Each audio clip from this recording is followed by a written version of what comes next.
AVS Media Demo. Papa Hotel Lima Echo November radio check. Hello and welcome to episode 6 of SIDETWO. On this episode we have a new setting. A nice comfy couch which saves me standing for ages talking to you, looking at a camera on top of the fridge. We also have a nice shiny new tripod which is making things a great deal easier, and hopefully then in the future we can go out and about, perhaps try some new locations as we get more tech savvy and exciting. So yay, bring that on. We also have a giggler in the background who's trying to put me off, but we're not going to let her. You know, because we are professionals here and we will not fall for such childish behaviour. See, didn't even look at her, because I'm a champ. Today's episode we're going to look at John Lennon and Yoko Ono's Double Fantasy. This was John Lennon's last album, sadly, before he was killed in New York City in 1980.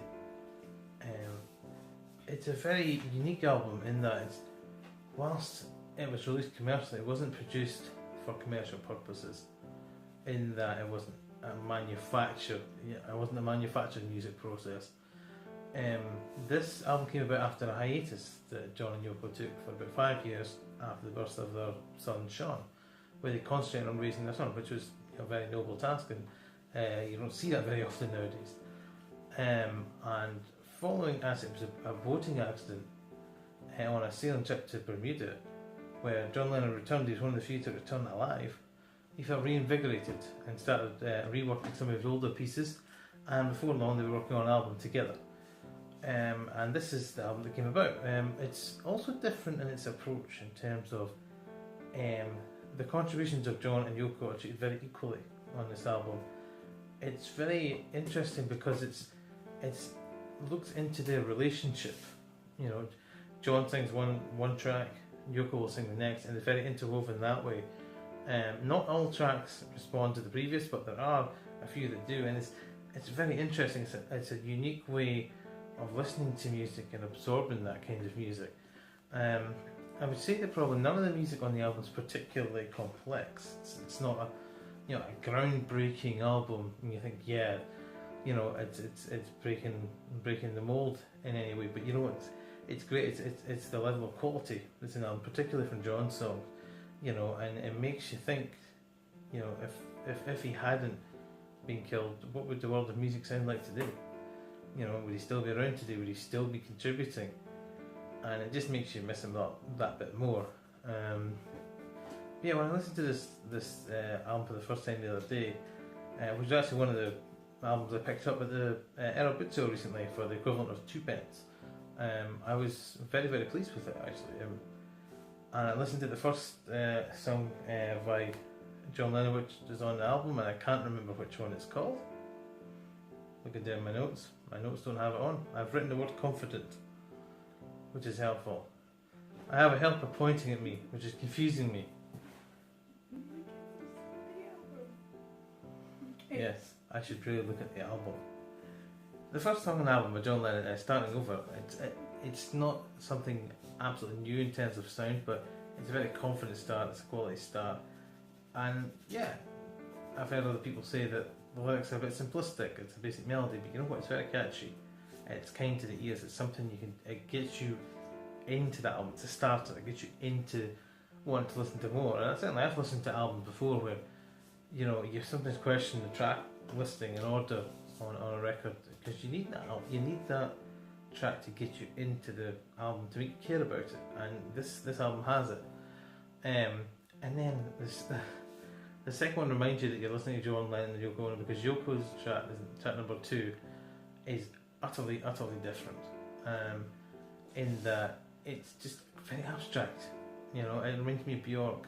You know, perhaps that's where Björk got her inspiration from. It's very different. It's a lot of musical sampling. It's a lot of sounds rather than melodies. That her contribution softened throughout the album. She can adjust more into traditional singing, not to obviously a John Lennon degree, but it's more into the traditional format the more they go on. Perhaps one of my favourite tracks is actually there's 2 tracks that go together. One by John Lennon, I'm Losing You, and then the next track, Moving On by Yoko Ono, and it's very interesting. It's almost a two-part track. The first one, obviously, John Lennon singing about relationship troubles, and takes you in that way, and you kind of feel bad for it. It's that traditional tone of sadness and loss and missing someone, and then the next track you get this almost completely from what you would imagine Yoko's perspective on it, where she's had enough, she's moving on, and you can feel the almost anger in it, and you can understand it from the other side. Whereas a lot of tracks and love songs you hear are all from the person who's missing one person. It's always a very one-sided, going away one-way track, and so you're almost channeled into that's how you're meant to feel. This is one person missing, the other person just isn't, and it's that balanced approach that you don't see very often. It's refreshing. They sound totally different, but they're on exactly the same topic. And I'd certainly love to hear more of that kind of music and from other artists, and we can only hope. Perhaps my favourite track from this album is John Lennon's lullaby track for his son Sean, called Beautiful Boy. It's straight from the heart. It's honest. It's feelings for his son. It's what any parent would feel for their child. It's how proud they are, what they want their child to achieve, what they hope they can achieve, and sometimes the real struggles that parents go through that you don't realise when you're not a parent. There's a great line I think that captures that. It says, "Life is what happens whilst you're making plans." And I thought, it's exactly that. So all in all, this album it's very unique. Obviously this is from a very unique couple who made a fantastic and lasting contribution to the world of music, and it's quite sad that one half of this combo had his life cut tragically short. It's interesting, when I did a bit of background reading on the album, initially the album didn't get great reviews. A lot of reviewers said it was overly simplistic, and it didn't really light up their world. But after John's passing, their opinions seemed to soften, and it was given heavy praise. In fact, it won the Grammy the following year, 1981, for Album of the Year. And there's been numerous reissuings and remasterings of this album, because it's almost sad, because it's a landmark album, because it was John Lennon's last.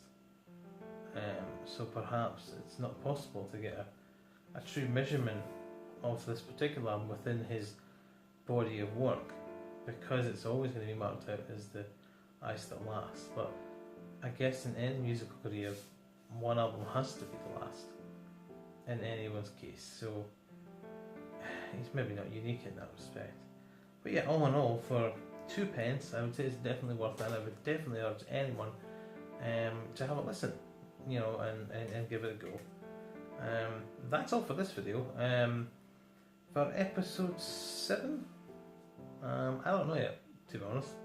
I had a few plans for what I was going to do, because I was flicking through my great haul from Errol, and I've got so many ideas of different things to group. I might do another first time listening group. I've got a few more coloured vinyl pieces I might go through. I might do a band specific episode, because I've got a few from different groups and bands and singles artists. So yeah, stay tuned and I'll surprise you, I guess. So like, share and subscribe, and until next time, I'll see you on the other side. AVS Media Demo. Papa Hotel Lima Echo November radio check.